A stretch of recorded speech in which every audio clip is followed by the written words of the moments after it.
तो आज हम देख रहे हैं white booklet M Q coaching की। ये है अपनी वाइट बुकलेट इसमें आपको क्या मिलेगा? OT type press question answer रहेंगे, सामाजिक विज्ञान 10वीं क्लास की बोर्ड परीक्षाओं के लिए जो कि इम्पोर्टेंट हैं, और ये किसी स्टूडेंट की है इसलिए इसमें नाम लिखा हुआ है, वैसे खाली रहता है। तो एम की coaching Bible objective type MCQ प्रश्न आपको देखने को मिलेंगे। MCQ, ठीक है, MCQ। तो चलिए आगे देख लेते हैं। तो आप पहले अर्थशास्त्र की शुरुआत करते हैं। सही विकल्प सही विकल्प देखते हैं। इसमें सही विकल्प में क्या क्या आ जाएगा? सही विकल्प तो पहला प्रश्न क्या है? आर्थिक विकास का परिणाम है। तो जीवन स्तर में सुधार, आर्थिक कल्याण में वृद्धि, जीवन प्रत्याशा में वृद्धि और उपयुक्त सभी। तो बताइए इसका क्या आंसर हो जाएगा?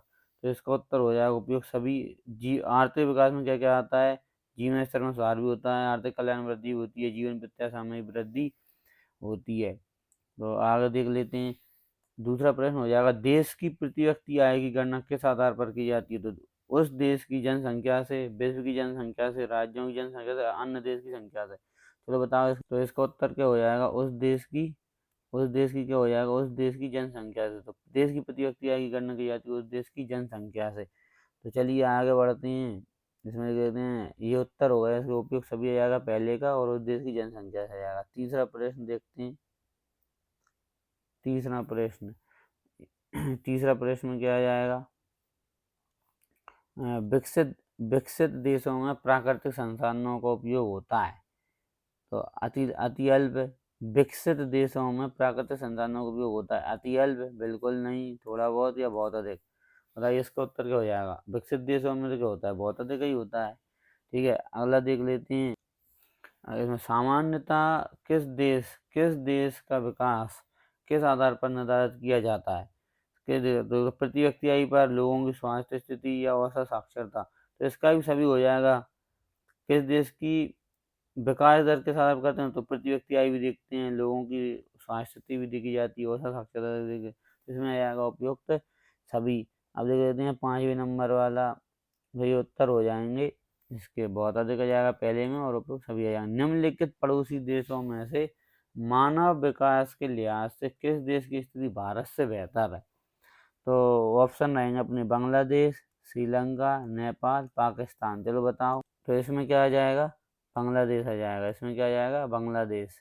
निम्नलिखित पड़ोसी देशों में तो श्रीलंका से बेहतर बांग्लादेश की है, नेपाल से और पाकिस्तान से। तो बांग्लादेश इसका सही उत्तर हो जाएगा।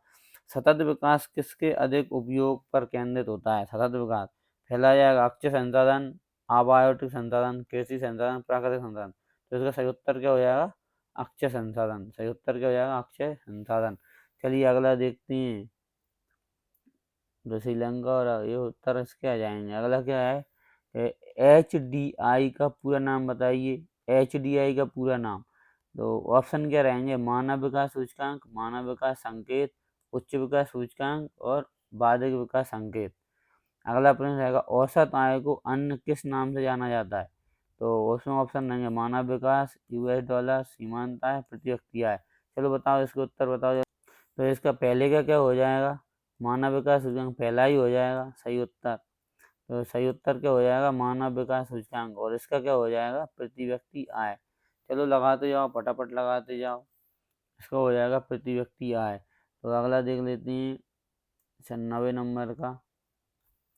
मानव विकास सूचकांक में किस श्रेणी में आता है? मानव विकास सूचकांक जो है भारत मानव विकास सूचकांक किस श्रेणी में आता है? उच्च श्रेणी, अति उच्च, मध्यम या निम्न। इसमें क्या आ जाएगा? चलो बताओ, इसका बताओ। दूसरा देख लेते हैं। GDP का पूरा नाम क्या होगा? सकल घरेलू उत्पाद, बड़ी विकास योजना, घरेलू उत्पाद या सकल डेयरी उत्पाद। चलो लगाओ इसका पहले में क्या आ जाएगा? मध्य में आ जाएगा। भारत मानव विकास सूचकांक किसमें आता है? मध्य में आता है। और इसका क्या हो जाएगा? सकल घरेलू उत्पाद हो जाएगा। ठीक है, तो ये दोनों इसके उत्तर हो जाएंगे, मध्यम हो जाएगा और सकल घरेलू उत्पाद हो जाएगा। चलो अगला देखते हैं। मध्य और सकल घरेलू उत्पाद। अगला देखो, सही विकल्प को चयन कीजिए। निम्नलिखित निम्नलिखित में से कौन सा अधिनियम रिलायंस कंपनी लागू नहीं होगा? निम्नलिखित में से कौन सा अधिनियम रिलायंस कंपनी में लागू नहीं होता है? तो एक तो कारखानों का अधिनियम पहला कारखानों का अधिनियम, राष्ट्रीय ग्रामीण रोजगार गारंटी अधिनियम, ग्रेजुएटी अधिनियम, या इनमें से कोई नहीं। चलो इसका बताओ, इसमें बताओ कौन सा आ जाएगा? तो राष्ट्रीय ग्रामीण रोजगार गारंटी अधिनियम इसमें आ जाएगा। ठीक है, इसका अंतर क्या हो जाएगा? राष्ट्रीय ग्रामीण रोजगार गारंटी अधिनियम, राष्ट्रीय। इसका बताओ, सकल घरेलू उत्पाद का मापन कौन करता है? कौन करता है बताओ? ऑप्शन क्या रहेंगे? केंद्र सरकार, राज्य सरकार। तो इसमें आ जाएगा अपना केंद्र सरकार। ठीक है, तो अगला देख लेते हैं। अगला देखते हैं आगे, ये सबसे अधिक वृद्धि किस क्षेत्र में हुई है? तो ऑप्शन रहेंगे प्राथमिक क्षेत्र में, द्वितीय क्षेत्र में, तृतीय क्षेत्र में, इसमें सभी। और चलो बताओ, इसका बताओ। तो सबसे अधिक वृद्धि किस में हुई है? तृतीय क्षेत्र में। सही क्या हो जाएगा? तृतीय क्षेत्र। इसका सही हो जाएगा आंसर तृतीय क्षेत्र। अगला है, जब हम गन्ने का उपयोग कच्चे माल के रूप में करते हैं तो क्या बनेगा? कच्चे माल के रूप में करेंगे तो क्या बन जाएगा? ऑप्शन क्या रहेंगे? चीनी या गुड़। ऑप्शन रहेगा उनमें चीनी या गुड़, मिठाई, शरबत। तो कच्चे माल के रूप में करेंगे ना, तो इसका बन जाएगा चीनी बना सकते हैं या गुड़ बना सकते हैं। ठीक है, मिठाई मिठाई थोड़ी ना बनाएंगे, मिठाई तो शक्कर बनाने के बाद बनती है। और शरबत उसका क्या जूस बना सकते हैं ना गन्ने का। और कच्चे माल के रूप में अगर उत्तर आएगा तो चीनी या गुड़ ही आएगा। ठीक है, अगला देख। तो इसमें क्या जाएगा? 15 वाला देख लेते हैं। तीनों छेदकों को उत्पादकों का योगफल कहलाता है। ऑप्शन है सकल डेयरी उत्पाद, सकल घरेलू उत्पाद, महान घरेलू उत्पाद या सकल उत्पाद। तीनों छेदकों को क्या कहेंगे? तो इसमें क्या आ जाएगा? सकल घरेलू उत्पाद आ जाएगा। सकल घरेलू उत्पाद। इसमें इसमें क्या आ जाएगा? मुद्रा के निम्नलिखित में कौन से लाभ होते हैं? मुद्रा के लाभ कौन कौन से होते हैं? मुद्रा से उपभोक्ताओं को लाभ होता है, मुद्रा से उत्पादक को लाभ होता है, मुद्रा से पूंजी का लाभ होता है। तो इसमें क्या आएगा? सभी आ जाएगा, क्योंकि मुद्रा से उत्पादकों को भी लाभ होता है। मुद्रा से उत्पादकों को भी लाभ हो जाता है, मुद्रा से उत्पादकों को भी लाभ होता है, उपभोक्ताओं को होता है, मुद्रा से पूंजी का लाभ भी होता है। तो सभी इसमें आ जाएंगे। चलो अगला देख लेते हैं। आय आय और उपभोग का अंतर कहलाता है। आय और उपभोग का क्या अंतर कहलाता है? पहला ऑप्शन हो जाएगा बचत, दूसरा विनियोग, उपभोग की प्रकृति, और इनमें से कोई नहीं। तो चलो इसका बताओ क्या आ जाएगा? इसका क्या आ जाएगा? बचत आ जाएगा। ठीक है, आय और उपभोग में अंतर कहलाता है। आय जो हमारी है, मतलब हमको कितने पैसे मिले, आय हो जाएगी, और उपभोग हमने जो खर्च कर दिया, तो उसके बीच में क्या आ जाती है? बचत आ जाती है। जो बचेगा उसको बचत कहेंगे। भारतीय रिजर्व बैंक की स्थापना कब हुई थी? ऑप्शन क्या क्या है? भारतीय रिजर्व बैंक की स्थापना बतानी है। 1934, 1948, 1935, 1951। तो इसका सही आंसर क्या हो जाएगा? सही उत्तर क्या हो जाएगा? 1935। भारतीय रिजर्व बैंक की स्थापना कब हुई थी? 1935 में। ठीक है, तो अगला देख लेते हैं। पहला प्रश्न इसका हो जाएगा, विनियोग की विनिमय की प्रारंभिक अवस्था में व्यापार किस प्रणाली पर आधारित था? विनिमय की प्रारंभिक अवस्था में क्या था? तो ऑप्शन आएंगे वस्तु विनिमय प्रणाली, मौद्रिक विनिमय प्रणाली, चेक, या इनमें से कोई नहीं। चेक अभी आते हैं। तो इसमें सही उत्तर क्या हो जाएगा? वस्तु विनिमय प्रणाली। प्रारंभिक स्थिति में तो क्या था? वस्तु विनिमय प्रणाली में ही था, मौद्रिक प्रणाली तो बाद में आई है। अगला हो जाएगा आधुनिक युग। आधुनिक युग की अर्थव्यवस्था की प्रकृति सर किसको दिया जाता है? पहले मुद्रा को, उद्योग को, कृषि को, इनमें से कोई नहीं। तो इसका सही उत्तर क्या हो जाएगा? मुद्रा हो जाएगा। आधुनिक युग में क्या हो जाएगा? मुद्रा का ही तो प्रारंभ जाता है। आधुनिक युग में तो व्यवस्था की प्रकृति का सर दिया जाता है मुद्रा को। तो अगला देख लेते हैं। सरकार द्वारा निर्धारित बाधाओं या प्रतिबंधों को हटाने की प्रक्रिया क्या कहलाती है? तो ऑप्शन हो जाएंगे वैश्वीकरण, निजीकरण, राष्ट्रीयकरण या उदारीकरण। तो इसमें क्या आ जाएगा? चलो बताओ इसमें क्या आ जाएगा? तो इसमें आ जाएगा अपना उदारीकरण आ जाएगा। उदारीकरण में ही तो हटाते हैं, उदारीकरण आ जाएगा। ये ऑप्शन होगा, अगर इनमें से कोई ऑप्शन तो उदारीकरण लगाना है। वैश्वीकरण में भी यही होता है, पर उदारीकरण इसका उत्तर सही क्या माना जाएगा? उदारीकरण। प्रतिबंधों को उदारीकरण में ही हटाते हैं। किस वर्ष सरकार ने भारत में विदेशी व्यापार और निवेश को किस वर्ष सरकार ने भारत में विदेशी व्यापार और निवेश पर बाधाओं को दूर किया था? तो अपना जाएगा इसमें 1900, ऑप्शन 1993, 92, 91, 90। तो 1991 लगा देना। ये क्या जाएगा अपना 1991। ठीक है, तो अगला देख लेते हैं। निम्नलिखित निम्नलिखित में से कौन निवेश को संदर्भित करता है, मतलब निवेश क्या हो जाएंगे ये आपको, ये वाले प्रिंट भाई बुकलेट जो आपको मिली है उसमें रहेंगे, ये रिवीजन सीरीज चल रही है, इसमें फटाफट रिवीजन कर लें वीडियो की स्पीड बढ़ाकर। तो धार्मिक समारोहों पर खर्च किया गया निम्नलिखित में से कौन सा निवेश संदर्भित करता है कि धार्मिक धार्मिक समारोहों में खर्च किया गया धन, घरेलू सामान पर खर्च किया गया धन या पैसा, सामाजिक रिवाजों पर खर्च किया गया पैसा, संपत्ति और जमीन में खरीदा गया पैसा। तो इसका उत्तर क्या जाए, तो निवेश किसको माना जाता है, निवेश के अगर हम निवेश के आधार पर देखेंगे तो इसमें क्या जाएगा, बताओ जल्दी। तो इसमें क्या जाएगा, संपत्ति जैसे जमीन खरीदने के लिए खर्च किया जाता है उसको क्या कहते हैं, निवेश कहते हैं। बाकी तो क्या हो जाएगा, खर्च हो जाएगा निवेश। ये यहाँ के क्या है, धार्मिक सामान में खर्च करेंगे, घरेलू सामान, ये सब खर्च हो जाएगा। बाकी ये क्या हो जाता है, निवेश में ये आ जाता है, संपत्ति है, वैसे पैसे मिलते हैं। तो अगला देख लेते हैं, इसमें विभिन्न देशों के बीच संबंध और तीव्र एकीकरण की प्रक्रिया क्या कहते हैं, तो इसमें आ जाएगा अपना वैश्वीकरण। ठीक है, ऑप्शन वही रहेंगे, उदारीकरण, निजीकरण, ये सब अंतर है। तो इसमें अपना उत्तर क्या जाएगा, वैश्वीकरण आ जाएगा, वैश्वीकरण आ जाएगा। अगला देख लेते हैं, ये देखो, वैश्वीकरण की नीति किस क्षेत्र को लाभ नहीं पहुंचाती, तो इसमें क्या आ जाएगा, वैश्वीकरण की नीति किस क्षेत्र को लाभ नहीं पहुंचाती, तो कृषि क्षेत्र को नहीं पहुंचाती। वैश्वीकरण से कृषि क्षेत्र को क्या फायदा होगा, ज़्यादा नहीं होता है कच्चे माल में बढ़ोतरी हो जाती है, इससे कृषि क्षेत्र को फायदा होता है, फैक्ट्री वैक्ट्री लगेंगी तो कच्चा माल तो कृषि से ही आएगा। ठीक है, तो इसमें आगे देख लेते हैं, ज़्यादातर इसमें नहीं होता है, मतलब लाभ अगर इनमें विनिर्माण में तो होता ही है, सेवा क्षेत्र में होता है, इनमें सब में होता है, पर इसको सबसे कम फायदा होता है, बाकी इनको सबसे ज़्यादा फायदा होता है किससे, वैश्वीकरण की नीतियों से। ठीक है, तो अगला देख लेते हैं, रिक्त स्थान, रिक्त स्थानों को देखते हैं। तो रिक्त स्थान शुरू करते हैं, तो इसमें क्या आ जाएगा अपने में, पहले में आर्थिक विकास से जनता के क्या स्तर में, तो इसमें क्या जाएगा, आर्थिक विकास से जनता के जीवन स्तर में क्या होती वृद्धि होती है, और गैर नवीकरणीय साधन कुछ ही वर्षों के प्रयोग के पश्चात क्या हो जाते हैं समाप्त हो जाते हैं। इसमें क्या जाएगा, समाप्त हो जाते हैं। और अगले में आएगा भूमिगत जल साधन का उदाहरण है, तो ये नवीकरणीय उदाहरण है। भूमिगत जल क्या है, नवीकरणीय में जाएगा।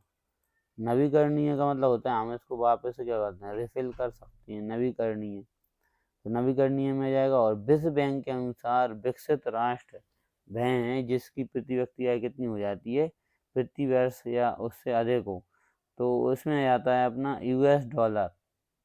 यूएस डॉलर का साइन ऐसा होता है 49,300। ठीक है, तो इसका आंसर हो जाएगा अपना यूएस डॉलर 49,300। तो ये इसको उत्तर दिए हैं। पहले में आएगा जीवन, दूसरे में आएगा समाप्त हो जाते हैं। क्या समाप्त हो जाते हैं, देखो ये गैर नवीकरणीय, और इसमें आ जाएगा नवीकरणीय, और 49,300 यूएस डॉलर आ जाएगा।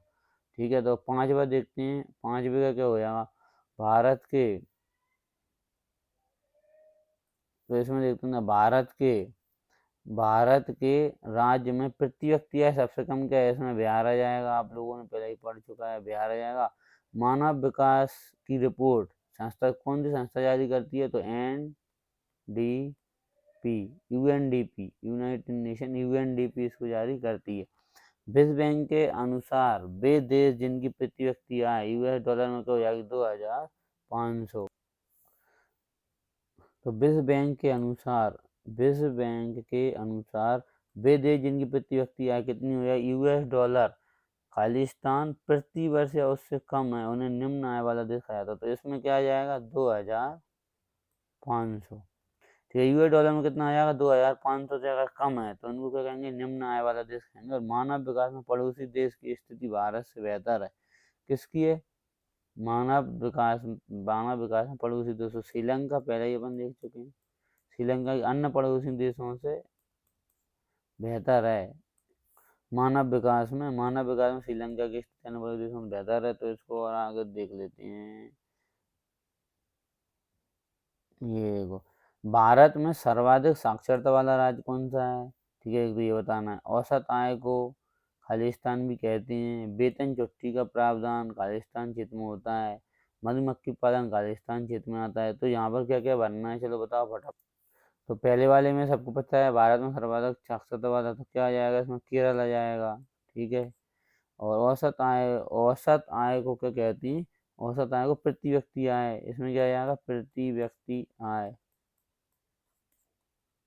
प्रति व्यक्ति आय आ जाएगा। और वेतन छुट्टी का प्रावधान क्षेत्रक में होता है। तो वेतन छुट्टी का संगठित क्षेत्र में ही होता है, असंगठित क्षेत्र में तो होगा ही नहीं। संगठित क्षेत्र आ जाएगा इसमें। इसमें क्या आएगा? संगठित क्षेत्र आ जाएगा। मधुमक्खी पालन क्षेत्र में कौन से क्षेत्र में आता है? मधुमक्खी किस में आ जाएगा? प्राथमिक क्षेत्र में। प्राथमिक क्षेत्र में आ जाएगा। मधुमक्खी पालन किस में आ जाएगा? अपना प्राथमिक क्षेत्र में आ जाएगा। ठीक है, तो अगला देख लेते हैं।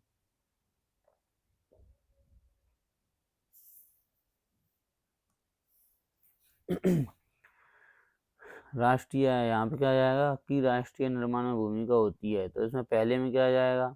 खालिस्तान की राष्ट्रीय निर्माण में भूमिका होती है सार्वजनिक क्षेत्र में। यहाँ पे राष्ट्रीय आय निर्माण भूमिका सार्वजनिक क्षेत्र में उद्यमों को वध है और क्षेत्र में रोजगार सुरक्षित और हथकरघा या पूंजी। इसमें क्या जाएगा? सार्वजनिक क्षेत्र। इसमें जाएगा सार्वजनिक। सार्वजनिक क्षेत्र में राष्ट्रीय निर्माण की भूमिका होती है। सार्वजनिक क्षेत्र की, सार्वजनिक क्षेत्र, राष्ट्रीय निर्माण भूमिका होती है। सार्वजनिक क्षेत्र के उद्यमों का ध्येय क्या होता है? सार्वजनिक क्षेत्र में तो ये क्या कहता है? लाभ कमाना नहीं होता है। तो इसमें लगेगा लाभ कमाना नहीं होता है। और क्षेत्र में रोजगार सुरक्षित एवं वेतन नियमित होते हैं। तो इसमें संगठित क्षेत्र में ही होते हैं। संगठित क्षेत्र। हथकरघा या पूंजी किस में है? इसमें क्या आ जाएगा? हथकरघा, इसमें आ जाएगा अपना कार्यशील, कार्यशील पूंजी। हथकरघा किस में जाएगा? कार्यशील पूंजी में आ जाएगा। चलो तो अगले देख लेते। चलिए अगले देखते हैं। बैंक जो होते हैं ऋण पर की तुलना में अधिक ब्याज देते हैं। तो इसमें क्या जाएंगे? क्षेत्र आ जाएंगे। इसमें क्या आ जाएंगे? बैंक ऋणों की तुलना, तो इसमें स्वयं सहायता समूह जो होते हैं, स्वयं सहायता समूह, समूह क्या कहते हैं? कम ब्याज में ऋण देते हैं। तो बैंक क्या होते हैं? स्वयं सहायता समूह से अधिक ऋण ब्याज लेते हैं, जबकि स्वयं सहायता समूह क्या रहते हैं? कम ब्याज पर ऋण दे देते हैं। तो भारत की आधुनिक काल की मुद्रा कौन सी है? चेक। तो चेक ही तो चलते हैं। अभी बैंक में हम लोग पैसे निकालने जाते हैं तो उसमें चेक लगा देते हैं, चेक से पैसे निकल जाते हैं। ऋण की औपचारिक स्रोतों की कार्य प्रणाली पर कौन? तो आरबीआई आ जाएगा इसमें। आरबीआई मतलब क्या? Reserve bank of India. Reserve bank of India जाएगा। भारतीय रिजर्व बैंक ऑफ इंडिया या भारतीय रिजर्व बैंक, हिंदी में भी लिख सकते हैं अपन, भारतीय रिजर्व बैंक।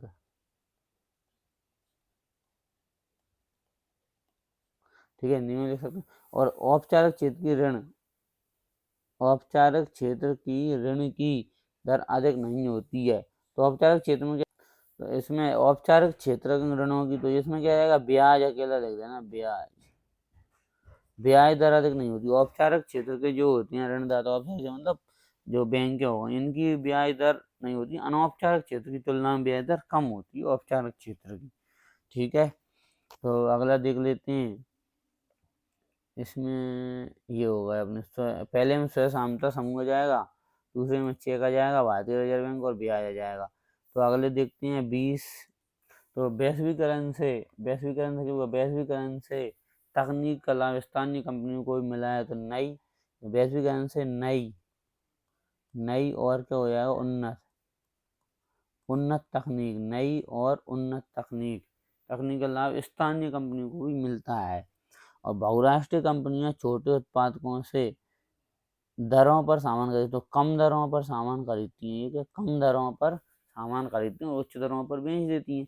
बहुराष्ट्रीय कंपनियों द्वारा किए गए निवेश को क्या कहेंगे, बहुराष्ट्रीय कंपनियां जो निवेश करती हैं तो उसको क्या, क्योंकि ये विदेश से आ रहा है इसलिए इसको कहेंगे विदेशी निवेश कहेंगे। विदेशी निवेश, बहुराष्ट्रीय कंपनियां क्या हो जाती हैं, विदेशों में ही रहती हैं, तो वो बहुराष्ट्रीय कंपनियां, तो विदेशी निवेश कहेंगे इसको, विदेशी निवेश। इसमें आ जाएगा अपना विदेशी निवेश। तो एक से अधिक देशों में उत्पादन करने वाली कंपनियों को क्या कहेंगे, बहुराष्ट्रीय कंपनी कहेंगे। तो इसमें क्या कहेंगे, बहुराष्ट्रीय कंपनी, बहुराष्ट्रीय कंपनी कहा जाता है। तो अगला देखते हैं कि वर्तमान में लगभग विश्व व्यापार संगठन के कितने सदस्य हैं, लगभग में मतलब कितने, तो वैसे कुछ किताबों में तो 160 रहता है, तो 160 भी सही है, लेकिन अगर अगस्त तक देखें अपन तो अभी कितने होगा, 166 होगा, अगस्त 2024 तक, अगस्त 2024 तक कितने होगा, 166 होगा। WTO के साथ, विश्व व्यापार संगठन को क्या बोलते हैं, शॉर्ट में बोलते हैं WTO, वर्ल्ड ट्रेड ऑर्गेनाइजेशन के वर्तमान में सदस्य कितने आएंगे, 166। 160 तो पुराने हैं, लगभग लिख दो 160, पर अगस्त 2024 तक कितने हुए, 166। तो इसमें घटते बढ़ते रहते हैं, बढ़ते ही हैं, ज़्यादातर घटेंगे तो नहीं, कभी कभी घट भी जाते हैं। तो अपन ने क्या ध्यान रखना है, वर्तमान में, अगर यहाँ लिख देना वर्तमान में, वर्तमान में कितने आ जाएंगे, 166 सदस्य देश हैं, 166 देश हैं अगस्त 2024 तक। और कुछ किताब में 160 भी रहता है, तो वो भी सही माना जाएगा। तो एक शब्द और एक वाक्य वाले देख लेते हैं, एक शब्द और एक वाक्य वाले। तो मानव विकास सूचकांक की गणना किसके आधार पर की जाती है, कोई एक कारण बता। तो इसका उत्तर क्या हो जाएगा, एक कारण बता दो कोई भी, जीवन प्रत्याशा लिख दो, या तो जीवन प्रत्याशा लिख दो, ठीक है, जीवन प्रत्याशा। वैसे तो कई कारण होते हैं, जीवन प्रत्याशा होता है, साक्षरता भी जोड़ते हैं इसमें, साक्षरता, साक्षरता भी आती है, प्रति व्यक्ति आय आती है, पहले हम ऊपर देख सकते हैं प्रति व्यक्ति आय, और क्या होगा, स्वास्थ्य आ जाएगा। तो ये कोई से भी लिख देना, जीवन प्रत्याशा अपने लिख देना है। इसका क्या हो जाएगा, प्रति व्यक्ति आय ज्ञात करने का सूत्र होता है, तो प्रति व्यक्ति आय ज्ञात करने का सूत्र होता है, पहले लिखेंगे प्रति व्यक्ति आय बराबर, आय बराबर क्या हो जाएगा, राष्ट्रीय आय बटे देश की कुल जनसंख्या, क्या हो जाएगा, देश की कुल जनसंख्या, ठीक है। तो ये अपन लिख सकते हैं। तो इसमें क्या आ जाएगा, प्रति व्यक्ति आय का क्या आ जाएगा, प्रति व्यक्ति आय, प्रति व्यक्ति आय बराबर हो जाएगा, प्रति व्यक्ति आय का अपन भाग दे देंगे राष्ट्र की आय में, देश की कुल जनसंख्या, जो हमारी राष्ट्रीय आय है, राष्ट्रीय आय हमको जितनी प्राप्त हुई है उसमें हम देश की कुल जनसंख्या का भाग दे देते हैं। तो उससे क्या आ जाएगा, एक व्यक्ति की आय कुल जनसंख्या, कुल जनसंख्या का भाग देंगे तो क्या आ जाएगा, हमारा राष्ट्रीय आय निकल जाएगी। तो अगर राष्ट्रीय आय का वित्त वर्ष क्या होता है, राष्ट्रीय आय कब मापी जाती है, तो अपना आ जाएगा इसमें 1 अप्रैल से 31 मार्च तक। भारत में कब नापते हैं, 1 अप्रैल से 31 मार्च तक। तो 31 मार्च तक माना जाता है राष्ट्रीय आय का वित्त वर्ष। तो एक वित्त वर्ष कब आता है, 1 अप्रैल से 31 मार्च तक, ठीक है। 31 मार्च हो गया, तो ये हो गए अपने सारे उत्तर। तो आगे देख लेते हैं, अगले प्रश्न देखते हैं, अगला प्रश्न क्या हो जाएगा, ये आपकी स्क्रीन पर, कामकाजी महिलाओं के लिए किस प्रकार का वातावरण आवश्यक होता है। तो कामकाजी महिलाओं के लिए किस प्रकार का, सुरक्षित और संरक्षित वातावरण होना चाहिए जो महिलाएं काम करती हैं। तो इसमें उत्तर हो जाएगा सुरक्षित, और क्या जाएगा, संरक्षित, सुरक्षित और संरक्षित वातावरण होना चाहिए। अगला आ जाएगा अपना, देश में उत्पादित वस्तुओं तथा सेवाओं का कुल मूल्य तथा विदेशों से प्राप्त शुद्ध आय के योग को क्या कहेंगे। तो ये तो राष्ट्रीय आय क्या कहेंगे, राष्ट्रीय आय कहेंगे। तो इसका उत्तर अपना हो जाएगा राष्ट्रीय आय, राष्ट्रीय आय।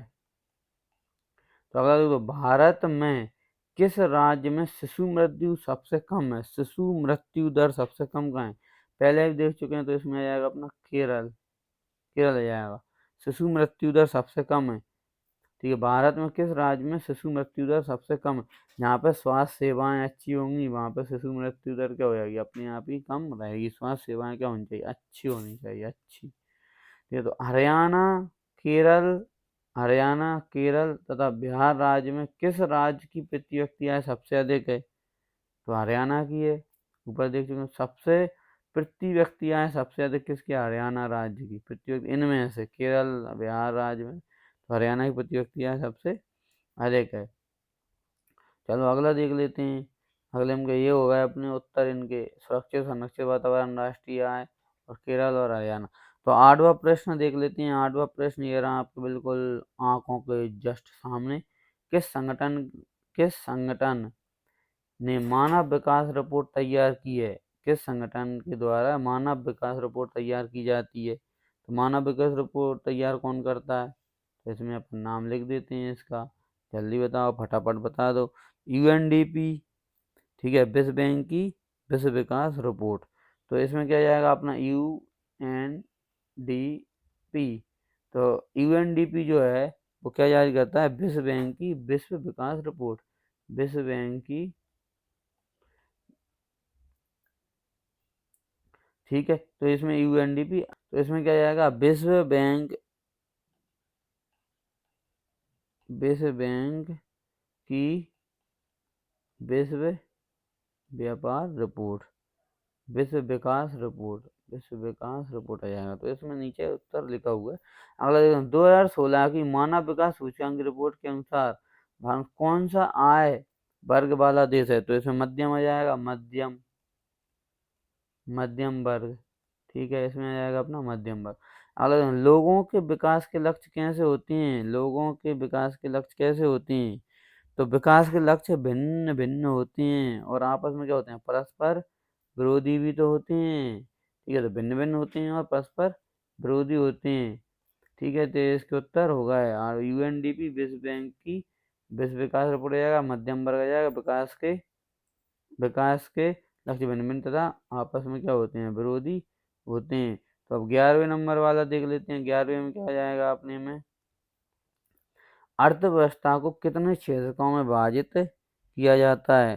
तो इसमें क्या जाएगा? तीन तीन क्षेत्र होते हैं ना, तीन क्षेत्र। अर्थव्यवस्था को तीन क्षेत्रों में विभाजित किया है, प्राथमिक, द्वितीयक, तृतीयक।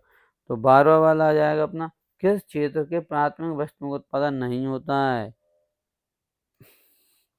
किस क्षेत्र में प्राथमिक वस्तुओं का उत्पादन नहीं होता है? तो इसमें क्या आ जाएगा अपना 12वें नंबर वाले का? तृतीयक क्षेत्र। ये प्राथमिक वस्तुओं का उत्पादन किसमें नहीं होता? तृतीयक क्षेत्र में नहीं होता। तृतीयक क्षेत्र क्या होती है? सेवा क्षेत्र होता है। तृतीयक क्षेत्र क्या होता है? सेवा क्षेत्र होता है। तृतीयक क्षेत्र में उत्पादन नहीं होता है। अगला आ जाएगा अपना विकास की प्रारंभिक, विकास की विकास की प्रारंभिक अवस्था में सबसे महत्वपूर्ण क्षेत्र कौन सा होता है? तो विकास की प्रारंभ, तो प्राथमिक क्षेत्र ही होता है भाई साहब। क्या हो जाएगा अपना? प्राथमिक क्षेत्र। प्राथमिक क्षेत्र किसकी? विकास की प्रारंभिक अवस्था में प्राथमिक क्षेत्र ही आता है। सबसे अधिक वृद्धि किस क्षेत्र में होती है? सबसे अधिक वृद्धि किस क्षेत्र में होती है? बताओ जल्दी। सेवा क्षेत्र में। किस में हो जाएगी अपनी? सेवा क्षेत्र में। सबसे अधिक वृद्धि सेवा क्षेत्र में होती है। किस क्षेत्र के श्रमिकों को सबसे ज्यादा अल्प रोजगार, मतलब सबसे कम पैसे मिलते हैं, अल्प रोजगार मिलता है? तो इसमें क्या जाएगा? प्राथमिक क्षेत्र आ जाएगा। प्राथमिक क्षेत्र, प्राथमिक क्षेत्र में क्या क्या आ जाता है? कृषि आ जाता है, ठीक है, खनिज आ जाते हैं जो प्राथमिक जो उत्पन्न किया जाता है, ठीक है। किस क्षेत्र में प्राथमिक में सबसे कम अल्प रोजगार मिलता है? तो प्राथमिक क्षेत्र में कृषि क्षेत्र आ जाता है, ठीक है। तो चलो अगला देख लेते हैं। ये उत्तर हो गया प्राथमिक क्षेत्र, सेवा क्षेत्र, ठीक है, और कृषि। तो 16 नंबर वाला देख लेते हैं। 16 नंबर में क्या आ जाएगा? सेवा क्षेत्र उत्पादन में कितने गुना वृद्धि हुई है? सेवा क्षेत्र के उत्पादन में कितने गुना वृद्धि हुई है? जल्दी जल्दी बता दो। तो इसमें आ जाएगा अपना 5 गुना।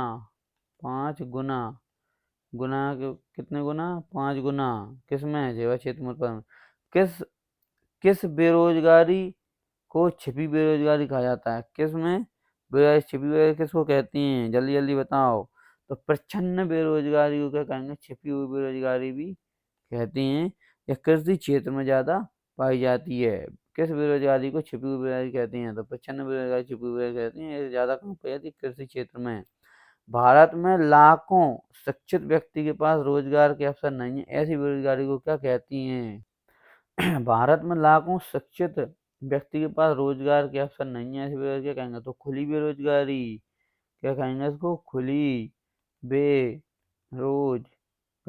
खुली बेरोजगारी कहेंगे। ठीक है, तो अब 19 वाला देख लो, मनरेगा में कितने दिन के, तो 100 दिन का रोजगार मिलता है। मनरेगा में कितने दिन का मिलता है, 100 दिन का रोजगार मिलता है। ठीक है, चलो आ जाओ, इधर आ जाओ। 20वां वाला, भारत के लगभग कितने जिलों में काम का अधिकार, कितने जिलों में काम का अधिकार लागू करने के लिए कानून बनाया गया है, कितने जिलों में काम का अधिकार, सबको काम करने का अधिकार मिलेगा। तो इसका क्या हो जाएगा, 625 जिले, कितने हैं, 625 जिलों में काम करने का अधिकार बनाया गया है। ये तो घटते बढ़ते रहते हैं डाटा, तो फिर भी 625 सही माना जाएगा। ठीक है। तो इसमें क्या जाएगा, काम का अधिकार, तो इसमें मनरेगा ही तो कहती हैं इसको, मनरेगा, मनरेगा क्या कर रहा, काम का अधिकार ही तो देता है। तो वैसे तो भारत के अगर इसमें अपन देखेंगे सभी जिलों में लागू है, ये क्या है, सभी जिलों में, सभी जिलों में है, पर 625 आएगा, 625 भी अगर ऑप्शन में आया 625 लिख सकते हैं, सभी जिलों में भी लिख सकते हैं। तो मनरेगा सभी जिलों में लागू है, इसको बोलते हैं काम का अधिकार। भारत में करेंसी नोट कौन जारी करता है, जल्दी जल्दी बता दो, फटाफट बता दो, कौन जारी करता है, 21वें नंबर का बताओ, जल्दी बताओ, जल्दी जल्दी। तो करेंसी नोट, कागज वाले नोट कौन करेगा, आरबीआई। और सिक्के कौन जारी करता है, केंद्र सरकार। सिक्के, सिक्के कौन करेगा, केंद्र सरकार, केंद्र सरकार। प्रधानमंत्री कौन है, अपने मोदी जी। ठीक है। विनिमय का माध्यम किसे कहा जाता है, जल्दी जल्दी बताओ, 22 नंबर का, विनिमय का माध्यम। तो मुद्रा, भारत में क्या है, मुद्रा, सभी जगह विनिमय का माध्यम अभी क्या है, वर्तमान में मुद्रा ही चलती है। ठीक है। अगला देख लो, आजकल लोग अतिरिक्त नकद को लोग कहाँ जमा करते हैं, तो बैंकों में ही करेंगे, और कहाँ करेंगे, बताओ, जल्दी बताओ, क्या आ जाएगा, तो इसके क्या जाएगा, बैंक आ जाएगा। ठीक है ना, बैंक आ जाएगा। ठीक है, तो अतिरिक्त नकद को कहाँ पे करते हैं जमा, बैंकों में। तो आ जाओ 24 पे, आ जाओ 24 पे, फटाफट आ जाओ, जल्दी जल्दी। आधुनिक मुद्रा बहुमूल्य धातु से नहीं बनी, फिर भी इसे विनिमय का माध्यम क्यों स्वीकार किया जाता है। हमारे पास जो मुद्रा होती है वो बहुमूल्य धातु, मतलब जो टन्ने होते हैं वो लोहे के या में से धातु के बने होते हैं, फिर भी उसका क्या रहता है, एक कीमत रहती है। क्यों क्यों रहती है, जल्दी बताओ, फटाफट बता दो, जल्दी जल्दी बता दो। तो इसका उत्तर हो जाएगा, किसी देश की सरकार इसे प्राधिकृत करती है।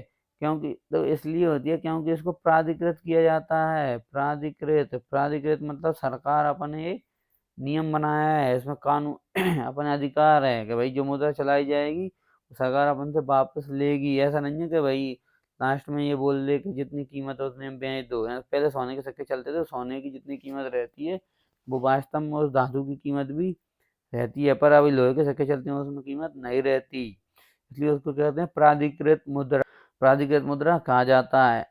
तो अगला क्या आ जाएगा अपना, जहाँ मुद्रा का उपयोग किए बिना वस्तु का विनिमय होता है उसे क्या कहते हैं, वस्तु विनिमय। जैसे क्या जाएगा, वस्तु विनिमय। ठीक है, ये तो तुम्हें याद ही है। अब आ जाओ 26 पे। ठीक है, वस्तु विनिमय होता है, और अब जहाँ पे देखो, जहाँ मुद्रा का उपयोग किए बिना वस्तुओं का विनिमय होता है, मुद्रा का उपयोग नहीं करेंगे तो वस्तु विनिमय भी कहा जाएगा। लेकिन इसमें क्या हो जाता है कि वस्तुओं का दोहरा संयोग कब होता है, वस्तुओं का दोहरा संयोग भी जब ही होता है जब कोई व्यक्ति, हमें कोई वस्तु चाहिए। ठीक है, इसमें वस्तुओं का दोहरा संयोग भी आ जाता है। क्यों, क्योंकि पहले क्या, दोनों पक्ष क्या होने चाहिए, दो पक्ष रहते हैं, दो पक्ष रहेंगे, एक रहेगा खरीदार और एक रहेगा विक्रेता। अगर दोनों पक्ष, दोनों एक दूसरे के पक्ष में हैं तो इसको दोहरा संयोग कहेंगे। मान लो इसके पास गेहूं है और इसके पास क्या है, चने हैं, इसके पास चना और इसके पास गेहूं। अगर ये चना इसको चाहिए तो इसको गेहूं दे देगा, और इसको चना चाहिए इसको गेहूं चाहिए, तो इसको कहते हैं वस्तुओं का दोहरा संयोग। तो ये जहाँ मुद्रा का उपयोग किए बिना वस्तुओं का विनिमय होता है तो वस्तु विनिमय कहते हैं, और उसी को वस्तुओं का दोहरा संयोग भी कहते हैं। भारत में कौन से नोट अमान्य घोषित हो गए हैं, तो कौन से हो गए हैं बताओ, पहले करी थी ना, कब, 2016 में। तो 16 में प्रधानमंत्री ने क्या बोला था रात में 8 बजे आके, कि 500 के नोट, 500 और 1000 के नोट क्या हो जाएंगे, अमान्य हो गए थे। तो भारत में अभी जो विमुद्रीकरण किया था, ठीक है, तो उसको कहते हैं अमान्य घोषित कर दिए गए थे, 500 और 1000 के नोट। तो आगे देख लेते हैं, तो किस देश की सरकार से प्राधिकृत करती है, ठीक है, ये उत्तर हो जाएंगे अपने सारे, ठीक है, यहाँ 2 66 जगह सभी भी आ जाएगा। ठीक है, अगला देख लेते हैं, भारत में नई आर्थिक नीति कब लागू की गई थी, तो जल्दी जल्दी बता दो, भारत में नई आर्थिक नीति, 26 का उत्तर दो, फटाफट दो। भारत में नई आर्थिक नीति कब की गई थी, भारत में आती तो 1991 में, कब की गई थी, 1991 में, इसका आ जाएगा अपना 1991, ठीक है, 1991।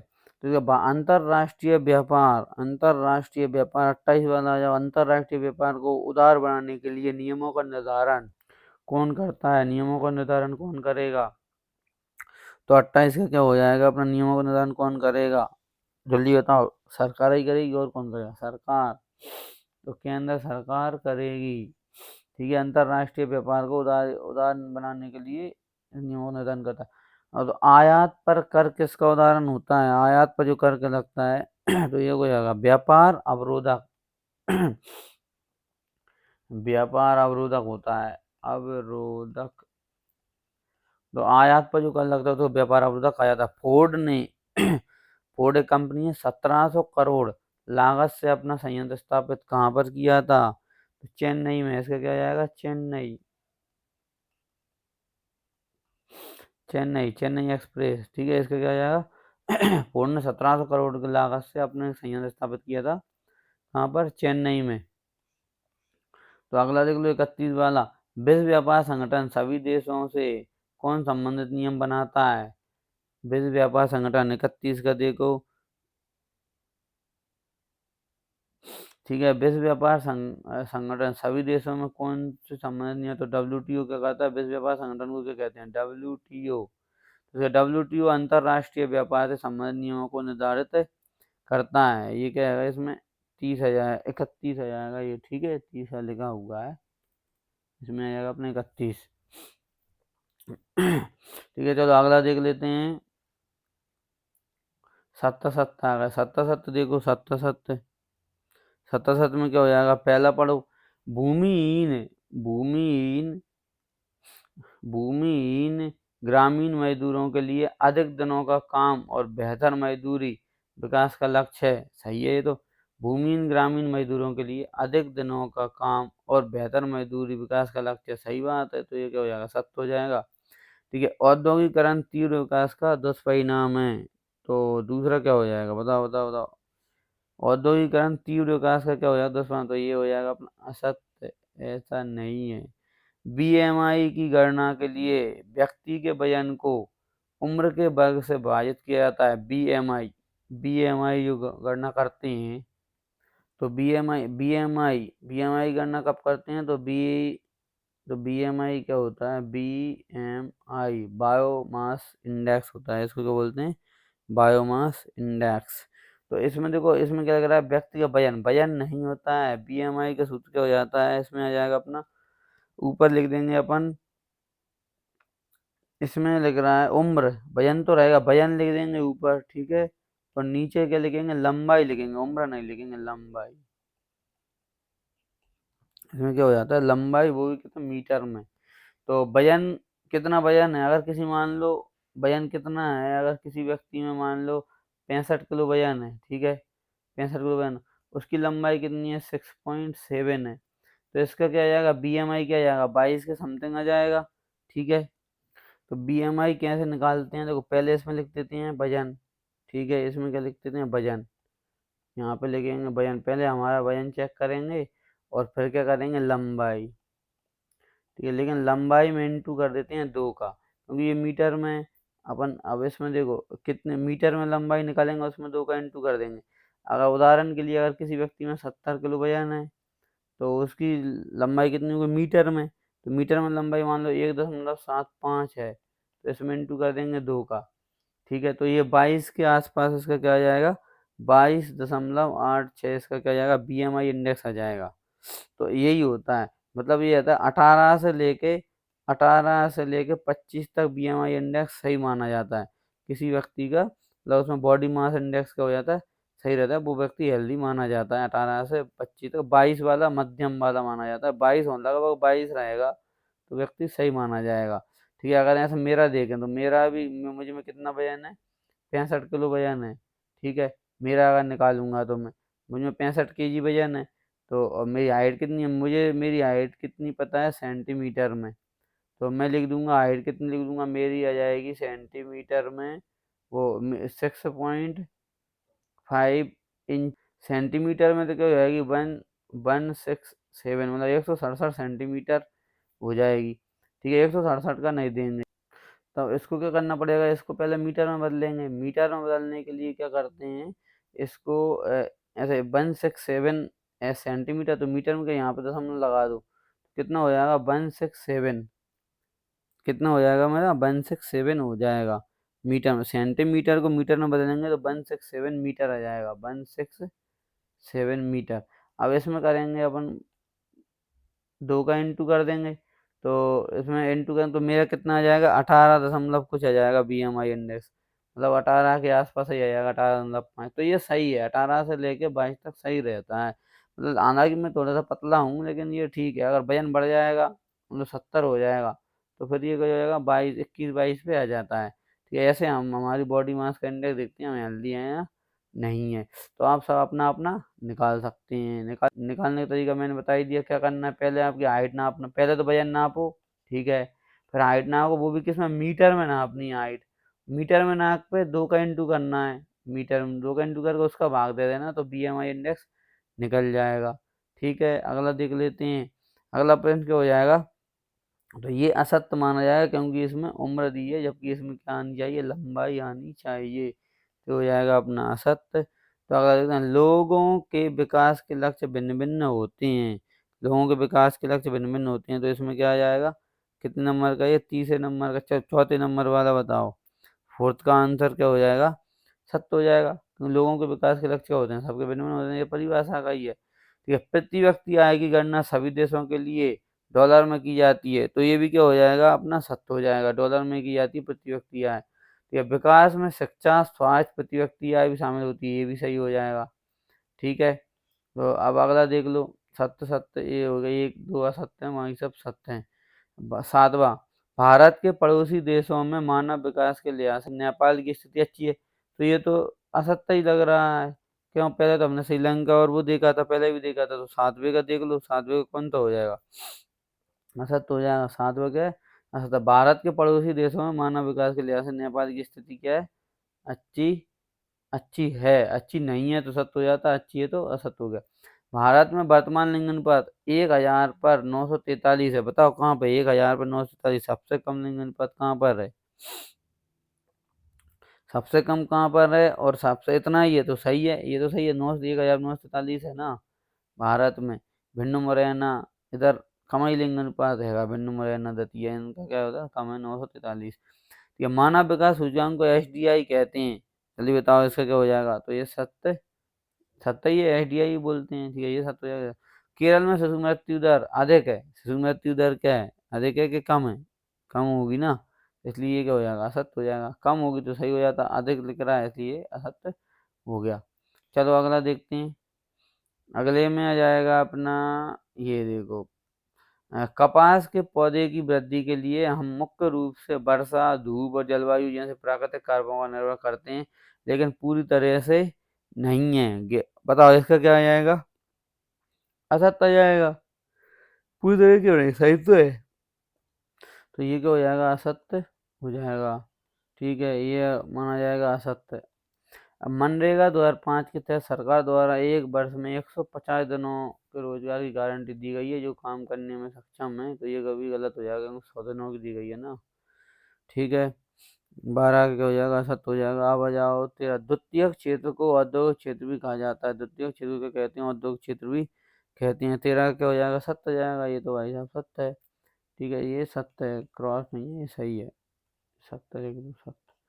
ये प्राथमिक क्षेत्र और द्वितीय क्षेत्र का योग सकल घरेलू उत्पाद कहलाता है, बताओ 14 क्या हो जाएगा, नहीं कहलाता है, नहीं नहीं, प्राथमिक क्षेत्र और द्वितीय क्षेत्र का योग सकल घरेलू उत्पाद नहीं कहलाता है, सबका माना जाता है, तृतीय क्षेत्र का छोड़ दिया। संगठित क्षेत्र में नौकरियां कम वेतन वाली होती हैं और अक्सर नियमित नियमित नहीं होती हैं, तो इसका क्या हो जाएगा 15 का, जल्दी बताओ 15 क्या हो जाएगा, सत्य हो जाएगा। संगठित क्षेत्र में तो नौकरियां नियमित ही होती है ना। ठीक है, अब अगला 16 नंबर से शुरू करते हैं।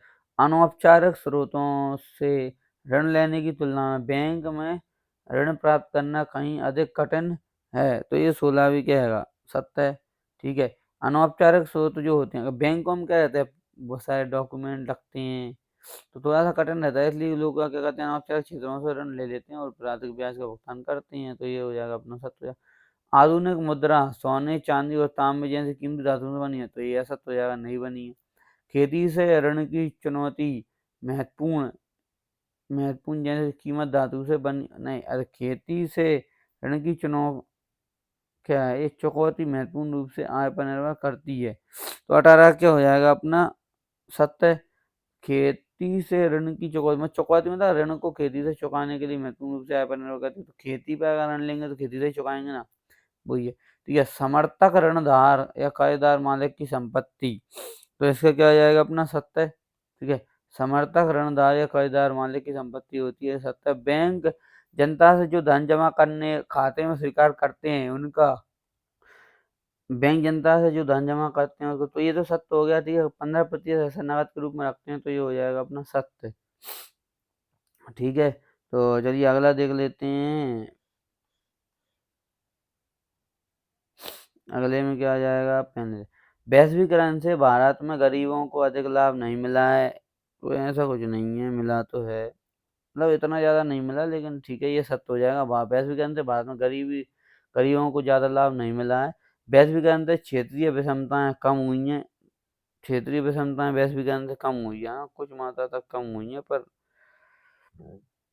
इतनी ज़्यादा नहीं हुई हैं, इसलिए इसको क्या मानेंगे, असत्य। क्षेत्रीय विषमताएं वैश्वीकरण से बढ़ी हैं, कुछ कुछ जगह बढ़ी हैं, कुछ जगह कम हुई हैं, पर ज़्यादातर बढ़ी हैं, जैसा तो वैश्वीकरण के कारण मिले लाभ में श्रमिकों को न्याय संगत ऐसा नहीं दिया गया। चलो इसका बताओ 23 वाला, तो ये तो क्या है, सत्य हो जाएगा। ठीक है, वैश्वीकरण के कारण मिले लाभ में श्रमिकों को न्याय संगत ऐसा नहीं दिया गया, ऐसा ही हो जाएगा। ठीक है, बहुराष्ट्रीय कंपनी वह है जो केवल अपने राष्ट्र के लिए उत्पादन करती है। तो इसका क्या हो जाएगा, 24 का बताओ। तो ये भी ऐसा तो हो जाएगा क्योंकि बहुराष्ट्रीय कंपनी सभी देशों के लिए करती है। विदेशी निवेश के प्रभाव का अर्थ है उत्पादकों के बीच अधिकतम प्रतिस्पर्धा। चलो जल्दी बताओ, इसका बताओ 25 का। तो ये हो जाएगा, सही है, सही बात है। विदेश निवेश में क्या हो जाएगा, अधिकतम। चलो अब देख लेते हैं, सही जोड़ी देख लेते हैं। प्रत्येक वाक्य वाले तो अपन देख चुके हैं, सही जोड़ी और देख लेते हैं, फटाफट इसको खत्म करते हैं। ठीक है, तो इसमें अपना आ जाएगा पहले का बताओ। अक्षय संसाधन क्या हो जाएगा, अक्षय संसाधन में क्या आ जाएगा, अक्षय संसाधन भूजल आ जाएगा, अक्षय संसाधन में क्या आ जाएगा, भूजल आ जाएगा। ठीक है, तो विश्व विकास रिपोर्ट इसका क्या आ जाएगा, विश्व बैंक जारी करता है। विश्व विकास रिपोर्ट कौन जारी करता है, विश्व बैंक ही जारी करता है। तो अब देख लेते हैं अपन, सर्वाधिक साक्षर राज्य कौन सा है, सर्वाधिक साक्षर राज्य कौन सा रहेगा, केरल। ठीक है, सर्वाधिक साक्षर राज्य केरल हो जाएगा। और कामकाजी परिवार की शहरी महिलाएं, जल्दी बताओ इसका क्या हो जाएगा, किससे मिलेगा, इससे बाहर से मिलेगा। अपनी आय बढ़ाने के लिए नियमित नौकरी और उच्च मजदूरी करती हैं। ठीक है, अब रहेगा एसडीआई में भारत का स्थान, तो ये बचा आखिरी वाला वही मिला दो। एसडीआई में भारत का स्थान कितना है, 123। ये भी हर साल अलग अलग रहता है। तो चलो अगले देख लेते हैं, 5.1, 5.2, 5.1 के उत्तर है, 5.2 देख लेते हैं सही जोड़ी में। तो इसमें हो जाएगा अपना संगठित क्षेत्र किससे मिलेगा, संगठित क्षेत्र मिलेगा, किससे मिलेगा, कार्यों के स्थान या रोजगार की शर्तें नियमित है। संगठित क्षेत्र में क्या रहता है, कार्यों का ऐसा स्थान जहाँ पे क्या रहती है, संगठित क्षेत्र जाएगा कार्यों का स्थान जहाँ पर रोजगार की शर्तें नियमित रहती हैं। असंगठित क्षेत्र का हो जाएंगे असंगठित कार्यस्थल जहाँ रोजगार की अवधि नियमित नहीं होती, ये इसमें आ जाएगा। सर ब्लू से कर देते हैं इसको, ये इसमें आ जाएगा।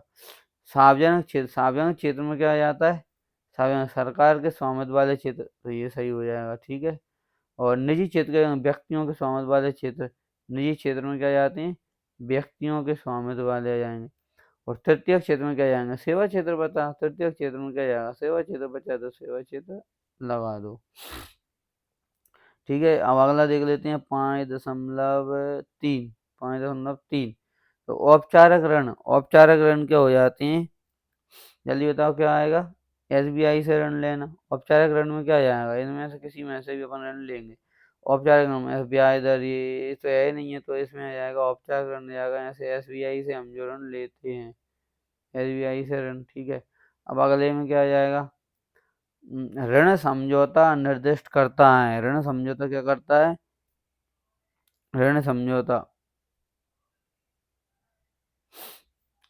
तो ब्याज दर पर, अगर आपको किसी से ऋण लेना है तो ब्याज बताएंगे ना, ब्याज की दर कम ब्याज होगी लेंगे, ज़्यादा होगी नहीं लेंगे। प्लास्टिक मुद्रा, प्लास्टिक मुद्रा क्या हो जाएगी, एटीएम कार्ड। प्लास्टिक मुद्रा विमुद्रीकरण कब हुआ था, 2016 में। और महाजन से ऋण लेना क्या जाएगा, अनौपचारिक में जाएगा। महाजनों से जो ऋण लेते हैं उसमें क्या है, अनौपचारिक क्षेत्र आ जाता है।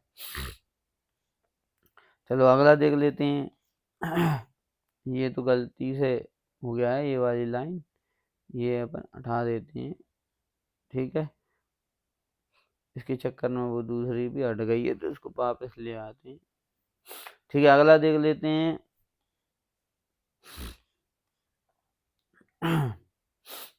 5, ये वाला तो देख लिए, 5.2, 5.3, 5.3 तक, 5.4, तो यहाँ लिख रहा है 5.6, तो इसको कर दो 5.4, ठीक है।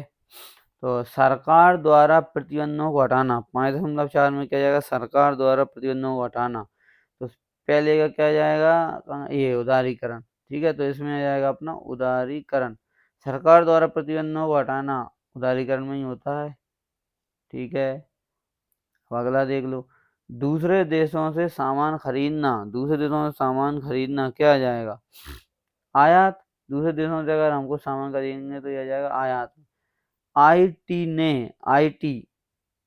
इंफॉर्मेशन टेक्नोलॉजी, आईटी ने सेवाओं के उत्पादन के प्रारंभ में सहायता की। बताओ इसका, बताओ क्या हो जाएगा, कॉल सेंटर हो जाएगा ना। आईटी में सेवाओं के उत्पादन में प्राप्त सहायता की, तो कॉल सेंटर हो जाएगा इसमें, ठीक है। तो इसको लगा दो कॉल सेंटर। और विदेशी निवेश एवं विदेशी व्यापार को प्रोत्साहित करना क्या हो जाएगा, विदेशी निवेश को प्रोत्साहित करना। तो इसमें क्या, विदेशी निवेश एवं विदेशी व्यापार को प्रोत्साहित कब किया गया था, तो वैश्वीकरण में किया जाता है विदेशी निवेश को। और विश्व व्यापार संगठन की स्थापना कब हुई थी, 1995 में। तो इसका उत्तर हो जाएगा, विश्व व्यापार संगठन की स्थापना 1995, WTO। और विदेशी निवेश या विदेशी व्यापार को प्रोत्साहित करना वैश्वीकरण में ही किया जाता है, उदारीकरण, वैश्वीकरण, ये सब आ जाएगा, ठीक है। ये हो गए अपने समाप्त, यहीं तक थे। बाकी के अपन देखेंगे अब राजनीति के, भूगोल के, और ये हमारे किसके थे, अर्थव्यवस्था के। ये बाकी के अपन देखेंगे, और सभी देख लेना और फटाफट रिवीजन कर लेना। 1 घंटे का है, 50 मिनट का है, बस 50 मिनट में हो जाएगा, ठीक है। धन्यवाद।